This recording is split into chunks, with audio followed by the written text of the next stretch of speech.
네, 해외 투자에 관한 유용한 정보를 드리는 순서입니다. 글로벌 금융투자센터 오늘은 키움증권의 김진영 연구원과 함께하도록 하겠습니다. 어서 오세요. 안녕하세요. 네, 안녕하십니까. 저희 굿모닝 투자 아침에는 오늘이 또 첫 출연이신 만큼 매우 반갑습니다. 맞습니다. 네, 자 오늘은 매력이 많아서 점차 관심이 커지고 있는 이 ETF에 대한 정보를 준비하셨다라고 들었습니다. 네. 제 ETF는 수많은 종목을 하나로 묶어서 좀 분산 투자하고 네. 또 시장에서 좀 안정적인 그런 수익을 창출할 목적으로 만들어진 상품인데요. 실제로 최근에 정말 요즘에 개인과 또 기관 투자자들의 ETF에 대한 관심이 굉장히 커진 것 같고요. 네. 또 확실히 시장에서 이제 ETF를 좀 합리적인 투자 수단 중에 하나로 인식하고 계시는 것 같습니다. 네, 그럼 오늘 이 ETF에 대해서 요목조목 투자 전략을 우리가 세워볼 텐데요. 네. 일단 미국에서 ETF 시장 규모가 어느 정도 되는지 궁금합니다. 네, 좀 숫자로 말씀을 드릴게요. 네. 이제 미국에서 이제 개방형 펀드가 이제 금융위기 이후에 2009년부터 10년 동안 연평균으로 약 8% 성장을 하는데요. 이와 비교해서 이제 미국의 ETF 시장은 18%로 거의 2배 이상의 속도로 성장했고요.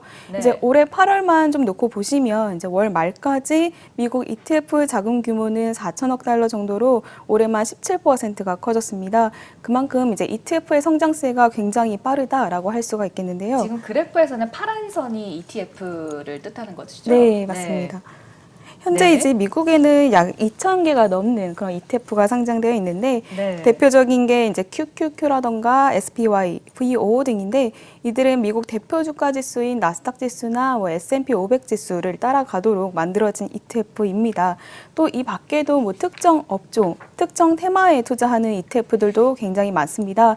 요즘 이제 5G다, 빅데이터, 클라우드 시대라고 하면서 이런 기술들이 이제 4차 산업혁명 테마로 좀 주목을 받고 있는데 네. 미국에는 이런 혁신 기술 기업들에 좀 전문적으로 투자하는 ETF들도 그 종류가 좀 다양하게 있고요. 네. 또 재밌는 거는 여성이 CEO라던가 양성평등의 가치를 중시하는 기업들에 집중 투자하는 ETF라던가 또 요즘에 고령화 사회라고 해서 이와 관련한 비즈니스를 전문적으로 하는 그런 ETF, 그런 기업들에만 투자하는 ETF 이렇게 종류가 되게 다양하게 있고요.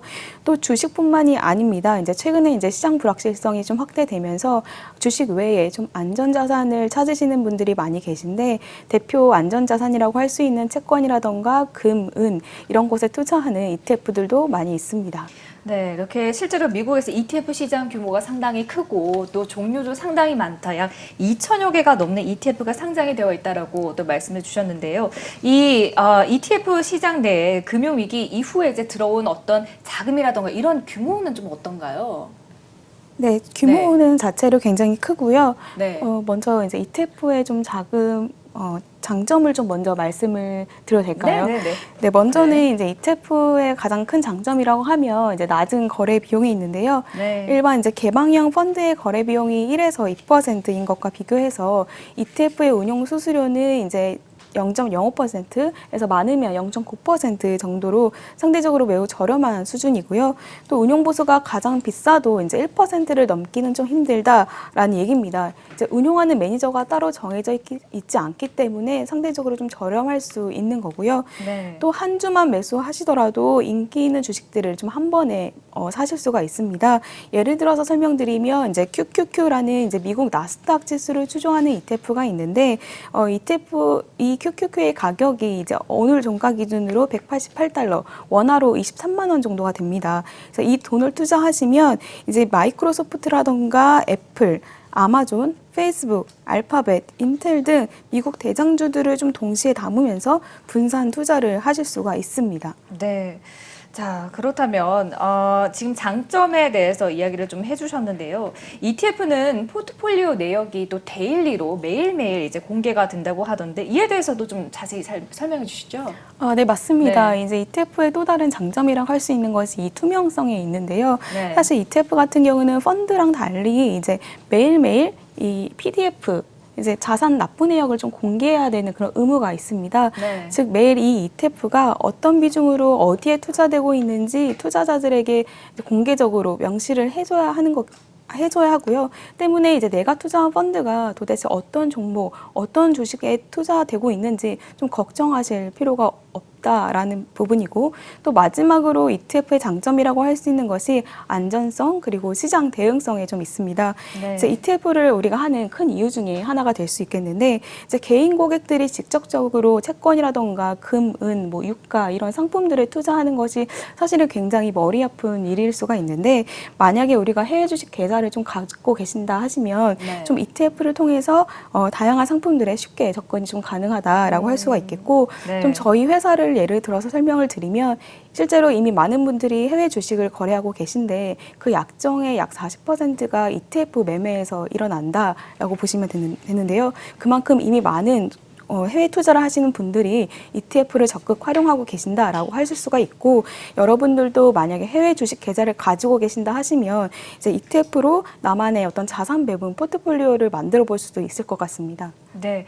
ETF의 장점 중에 투명성과 안정성 그리고 시장 대응성 이렇게 또 정리를 해볼 수가 있을 것 같은데요. 그렇다면 지난 한 주간에 가장 특징적이었던 ETF들을 뽑아서 자료를 준비해 주셨다고 하는데 이 부분도 함께 체크를 해볼까요? 네, 이제 네. 9월 4일 종가 기준으로 이제 한 주간 자금 유입이 어땠는지를 좀 짚어드리는데요. 가장 이제 자금 유입 규모가 컸던 것은 이제 QQQ였습니다. 미국의 나스닥 지수를 추종하도록 만들어진 대표 ETF다라고 할 수가 있겠고 약 10억 달러 자금이 유입됐습니다. 이제 지난 주말 이제 미중 무역 분쟁 우려가 잠시 완화되면서 위험 자산이 좀 반등세를 보인 영향이었다라고 해석할 수가 있겠고요.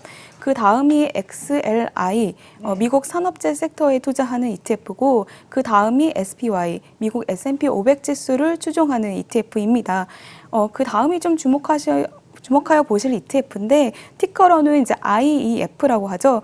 이름을 보시면 이제 iShares에서 출시한 만기 7에서 10년을 가진 미국 재무부 채권에 투자한다라고 되어 있습니다. 즉 미국 중장기 국채에 투자하는 ETF고요. IEF 같은 경우는 한 주간으로도 7억 달러가 유입이 됐지만 한 달간 그리고 또 연간으로 봤을 때도 꾸준한 자금이 유입되고 있습니다. 이제 연간 자금 유입으로 본다면 IEF라는 ETF는 VOO 그리고 USMV 또 IVB 다음으로 전체 시장에서 4위의 자금 흐름을 나타내고요. 네. 그만큼 현재 이제 달러 채권에 대한 수요가 굉장히 큰 상황이다라고 네. 보실 수가 있는 게 이러면 좀 당연하게 미중 무역 분쟁이 좀 장기화되고 있고 또 글로벌 경기 침체 우려가 커진 데 따른 그런 안전자산 선호의 확대 영향이다라고 말씀드릴 수 있겠습니다. 네, 이렇게 ETF 중에서도 QQQ, XLI 그리고 S&P 500 지수를 또 추종하는 SPY, IF 7년 그리고 10년물 국채 수익률을 말씀해 주셨었죠. 네. 그리고 XLY까지 우리가 이렇게 살펴봤는데요. 대부분의 이제 연중 그 수익률이라고 하죠. 거의 한 11%에서 20% 사이에 이렇게 좋은 수익률을 지금 보여주고 네. 있는 ETF들을 이렇게 5가지를 우리가 살펴봤는데요. 사실 앞서서도 말씀해 주셨지만 이렇게 워낙 지금 증시 대외적인 불확실성이 많지 않습니까? 미중 무역 분쟁이라던가 뭐 브렉시트 문제도 많고요. 안전자산이 미국 국채에 대한 수요가 높아졌는데 이렇게 많은 채권 ETF 중에서도 특별히 이 IF가 특별히 인기가 있는 이유는 무엇인가요? 네, 이제 iShares의 이 IEF라는 ETF는요. 다시 말씀드리면 이제 7에서 10년 만기에 미국 국채에 투자하는 ETF고 2002년 이제 7월에 상장이 됐습니다. 네. 총 운용 규모가 이제 8월 말 기준으로 19억 달러에 달하고요. 미국 국채에 투자하는 총 49개의 미국 상장 ETF 중에 두 번째로 규모가 크고 또 최근 3개월간의 이제 평균 거래량 역시 미국 초장기 국채 ETF인 TLT 다음에 2위로 즉 이제 자산 규모라던가 유동성 측면에서 미국 중기 국채에 투자하기 좀 좋은 대안이다라고 할 수가 있겠고요. 네. 운용 보수도 좀 중요한데 역시나 이제 0.15%로 좀 굉장히 낮은 수준입니다. 또 IEF의 포트폴리오를 보시면 만기 7에서 10년 미국 국채 17개 분산 투자를 하고요. 각 채권의 이표 역시 1.5%에서 2.375%로 좀 다양합니다. 네. 그런데 이제 문제는 투자자 입장에서는 채권이 올해 워낙 이미 지금 많이 올라와 있기 때문에 네. 지금 들어가는 거는 무리가 아닐까라는 생각도 하시는 분들이 계시거든요. 네, 맞습니다. 이제 네. 올해는 이제 역시나 확실한 채권의 해라고 불릴 정도로 채권 랠리가 계속되고 있는데요. 네. 그만큼 이제 시장의 시장 금리가 역사적으로 굉장히 낮은 수준에 머물고 있기 때문이고 현재 이제 미국 10년물 금리 수준을 보면 1.4%, 막 1.5%로 굉장히 낮은 수준입니다. 그렇기 때문에 이제 이런 상황에서 채권에 계속 투자해야 하나 이런 판단에 좀 어려움을 느끼실 수가 있겠는데요. 네. 중요한 건 이제 현재 시장에 이제 모든 어떤 여건들이 금리가 낮아질 수밖에 없는 그런 여건들을 좀 만들고 있지 않나라고 생각이 들고요. 지금 금리가 낮지만 향후에도 좀 낮은 수준에 머물 가능성을 염두하시면서 채권 ETF에 대한 관심도 지속해 보시면 좋을 것 같습니다. 네, 그렇군요. 그래서 요즘 점차 계속해서 매력이 커지고 있는 ETF 5가지 종목을 살펴봤는데요.